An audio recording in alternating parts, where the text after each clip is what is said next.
अस्सलाम वालेकुम students, welcome to Bio with Anila. Class 10th का टॉपिक जो मेरी इस वीडियो में स्टार्ट करने लगे हैं वो मैन एंड इज एनवायरनमेंट वाले चैप्टर का टॉपिक है। टॉपिक का नेम बेसिकली है flow of energy and material. Material वाला जो है वो हम लोग नेक्स्ट वीडियो में डिस्कस करेंगे। फ्लो ऑफ एनर्जी और डिस्कस करते हैं, स्टार्ट करते हैं। बिस्मिल्लाहिर्रहमानिर्रहीम। फ्लो ऑफ एनर्जी, एनर्जी का फ्लो। एक इकोसिस्टम की बात हो रही है कि जो हमारे पास ये हम लोग इकोसिस्टम के बारे में पढ़ के आए हैं, तो उसमें ऑर्गेनिज्म जब एक दूसरे पर डिपेंड कर रहे होते हैं तो उनमें एनर्जी कैसे ट्रांसफ़र हो रही होती है। बेसिकली बेटा ये जो फ्लो ऑफ एनर्जी है ये यूनी डायरेक्शनल है। यूनी डायरेक्शनल का मतलब होता है, यूनी का मतलब होता है वन, एक ही डायरेक्शन में जो होता है वो मूव कर रहा होता है। अब मेरे पास 5-6 बच्चे बैठे हुए हैं, मैं एक चीज़ एक बच्चे को दे रही हूँ, उसे कहती हूँ वो नेक्स्ट बच्चे को फॉरवर्ड करे, वो बच्चा उस चीज़ को और फॉरवर्ड करे। तो इस तरीके से जो मटेरियल या कोई चीज़ आगे फॉरवर्ड हो रही है, ये फ्लो ऑफ एनर्जी इसी तरीके से है। तो जो फ्लो ऑफ एनर्जी है वो असल में क्या है, यूनी डायरेक्शनल है। यूनी डायरेक्शनल का मतलब होता है, यूनी का वन मतलब होता है वन, डायरेक्शन का मतलब होता है सिम्थ, वो एक ही सिम्थ में जो है वो मूव कर रही है। मीन्स के अगर पौधों से किसी ऑर्गेनिज्म में ट्रेवल कर रही है तो वो एक फ्लो में जा रही है, आगे फर्दर वापस बैक नहीं हो रही, ठीक है, ओके। और जो एनर्जी की सोर्स है वो सबसे पहले क्या है, sun. Sun is a basic source of energy. और बेसिकली बेटा हमारे पास जो ये फ्लो ऑफ एनर्जी है उस ये एनर्जी जो है ये बेसिकली लिविंग ऑर्गेनिजम्स की बॉडी में थर्मोडायनेमिक्स के लॉ को फॉलो करती है, जो कि ये कहता है कि that energy can neither be created nor be destroyed, मगर सिर्फ एनर्जी अपनी फॉर्म चेंज कर रही है। एनर्जी जब लिविंग ऑर्गेनिजम्स में आती है हम उसको बना नहीं सकते, मगर सिर्फ ये होता है कि एनर्जी की एक फॉर्म दूसरी फॉर्म में जो होती है वो कन्वर्ट हो रही थी। जैसे मिसाल के तौर पर 9th के बच्चे हैं, अगर वो 10th क्लास में जा रहे हैं तो वो एक ग्रेड ही उनका अबव हो रहा है, मगर वो बच्चे बच्चे ही रहते हैं और वो जो सब्जेक्ट्स पढ़े हैं वही पढ़ते रहेंगे। सिर्फ ये है कि क्लास चेंज हो रही तो कोर्स चेंज हो रहा है। तो समझाने का ये मतलब है कि जो थर्मोडायनेमिक्स का लॉ है वो फ्लो ऑफ एनर्जी वाले टॉपिक में आ जाता है कि जिसमें क्या हो रहा है, energy can neither be created nor be destroyed. Energy को बनाया वो नहीं, ना वो टूट रही है ना वो, मगर सिर्फ वो अपनी फॉर्म चेंज कर रही है, एक फॉर्म से दूसरी फॉर्म में आ रही है। जैसे सूरज की रोशनी जब पौधों पे गिरती है तो वो सनलाइट की फॉर्म में गिरती तो है, मगर प्लांट्स उसको फिर केमिकल एनर्जी में कन्वर्ट कर देते हैं, ठीक है। देखिए बेटा जो फ्लो ऑफ एनर्जी, इसमें जो डायग्राम आपकी बुक में मैंशन है वही हम लोग पढ़ेंगे। अच्छा, सबसे पहले हमारे पास क्या होता है, जो सन है, जो कि सूरज है, वो सोर्स ऑफ एनर्जी है। सूरज की रोशनी सबसे पहले किस पे गिरती है, प्रोड्यूसर्स। प्रोड्यूसर्स कहते हैं ग्रीन प्लांट्स को। अगर खुश्की वाले की बात की जाए तो प्लांट्स जो होते हैं, और अगर पानी में बात की जाए तो पानी में भी सूरज की रोशनी जाती है, और वहाँ पर जो होते हैं वो एक्वेटिक प्लांट्स जो होते हैं। इन प्रोड्यूसर्स को कौन खाते हैं जी, हर्बीवोर्स। हर्बीवोर्स कहते हैं ऐसे जानवरों को जो कि प्रोड्यूसर्स को खाते हैं, या घास खाने वाले जानवर, जैसे कि गाय, भैंस, बकरी हो गए। अच्छा, हर्बीवोर्स को कौन खाते हैं, हर्बीवोर्स को खाते हैं जी कार्निवोर। कार्निवोर्स कहते हैं गोश्त खाने वाले जो जानवर होते हैं, मिसाल के तौर पे लाइन हो गया, टाइगर हो गया। अब जैसे हिरन घास खा रहा है तो वो हर्बीवोर है। हिरन को कौन खा रहा है, शेर या चीता खा रहा है तो वो कार्निवोर है। और एक होते हैं ओमनीवोर्स, मगर यहाँ पर हम ओमनीवोर्स की बजाय डायरेक्ट जिक्र करेंगे डिकम्पोजर्स का।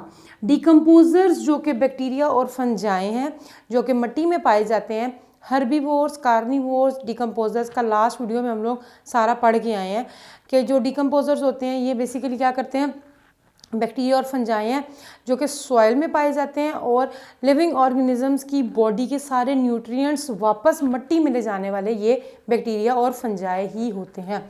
सूरज की रोशनी को जब प्रोड्यूसर्स कैप्चर करते हैं, सनलाइट को कैप्चर करते हैं, तो वो लाइट एनर्जी होती है।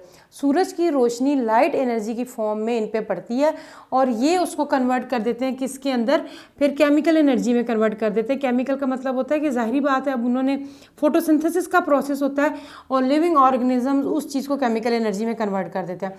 मगर बेसिकली बेटा इस दौरान में थोड़ी बहुत जो एनर्जी है वो हीट की फॉर्म में लॉस्ट भी हो जाती है। प्रोड्यूसर्स से जब हर्बीवोर की तरफ चीज़ जाती है या एनर्जी जाती है, तो हर्बीवोर जो होते हैं वो क्या करते हैं, बेसिकली केमिकल एनर्जी बना रहे हैं, मगर इधर तो प्लांट्स में तो फोटोसिंथेसिस का प्रोसेस हो रहा है। तो जो हर्बीवोर्स और कार्निवोर्स हैं उनमें रिस्पायरेशन का प्रोसेस हो रहा होता है, तो वो इस केमिकल एनर्जी को फिर ऑर्गेनिक फूड में कन्वर्ट कर देते हैं, अपनी बॉडी में फूड बनाने में स्टोर करते हैं। प्लस इसके अलावा लिविंग ऑर्गेनिज्म अपनी बॉडी की एक्टिविटीज़ जो कर रहे होते हैं, थोड़े बहुत आप जो काम कर रहे होते हो, और काफ़ी ज़्यादा जो एनर्जी है वो हीट की फॉर्म में लॉस्ट भी हो जाती है। देखो बेसिकली बेटा जो हिरन वगैरह घास खा रहे हैं, अब खुद वो ट्रैवल भी तो कर रहे हैं, रिप्रोड्यूस भी कर रहे हैं, ईटिंग भी कर रहे हैं, तो उनकी बॉडी की जो एनर्जी है वो कुछ हीट की फॉर्म में लॉस्ट भी हो जाती है, और बाकी को जो होता है वो उस एनर्जी को अपनी बॉडी एक्टिविटीज़, काम जो बॉडी की एक्टिविटीज़ है उनको परफॉर्म करने में, एक जगह से दूसरी जगह जाने में सर्फ कर देते हैं। हर्बीवोर्स को जब कार्निवोर्स खाते हैं तो जो हर्बीवोर्स की एनर्जी है वो कार्निवोर्स की बॉडी में चली जाती है, मगर कम होती जाती है। सूरज की रोशनी को प्रोड्यूसर्स ने कैप्चर किया था, वो सबसे ज़्यादा एनर्जी वाले थे। उसके बाद जब प्रोड्यूसर्स को हर्बीवोर्स खाते हैं तो प्रोड्यूसर्स की एनर्जी हर्बीवोर्स में चली जाती है, मगर एनर्जी थोड़ी कम होती जाती है। तो हमारे पास क्या हो रहा है कि इसमें कांस्टेंट फ्लो ऑफ एनर्जी है कि एक ऑर्गेनिज्म से दूसरे ऑर्गेनिज्म की तरफ जो है वो एनर्जी जा रही है। और बेसिकली बेटा जब एक ऑर्गेनिज्म दूसरे ऑर्गेनिज्म को खा रहा होता है उसको हम ट्रॉफिक लेवल कहते हैं।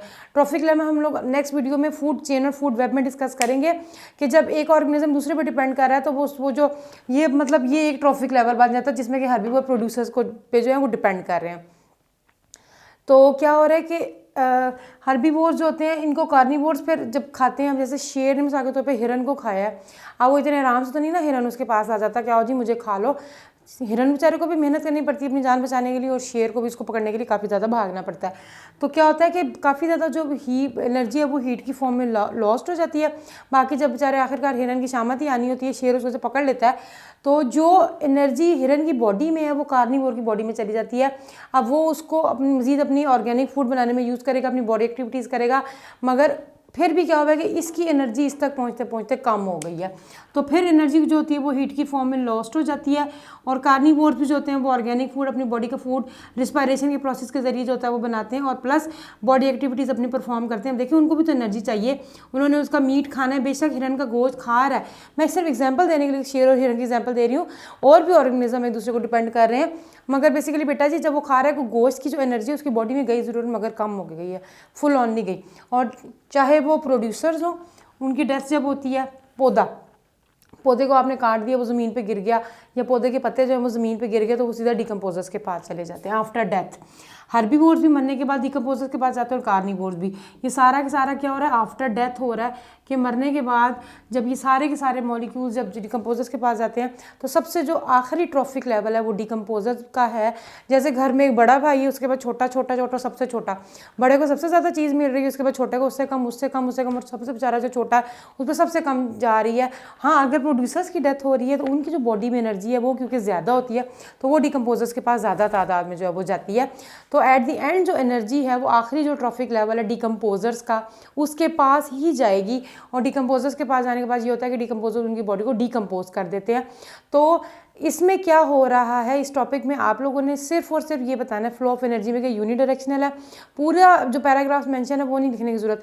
लॉ ऑफ थर्मोडायनेमिक्स को मेंशन कीजिए, और आपकी बुक में 2 पॉइंट्स मेंशन है कि there is a constant flow of energy from one trophic level to other, कि कांस्टेंट जो सनलाइट है वो प्रोड्यूसर्स के बाद हर्बीवोर से कार्निवोर और फिर डिकम्पोजर्स के पास जा रही है, और हर ट्रॉफिक लेवल पे एनर्जी जो है वो कम होती जा रही है, डिक्रीज बेसिकली हो रही है।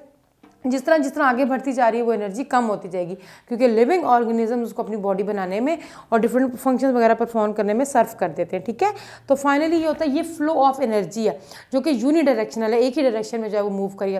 Flow of material, food chain, food web, वो हम लोग इंशाल्लाह ताला नेक्स्ट वीडियो में डिस्कस करेंगे।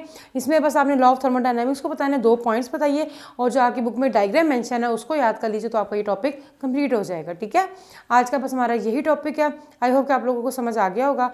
नेक्स्ट वीडियो तक के लिए अल्लाह हाफिज़, दुआ में याद रखिएगा।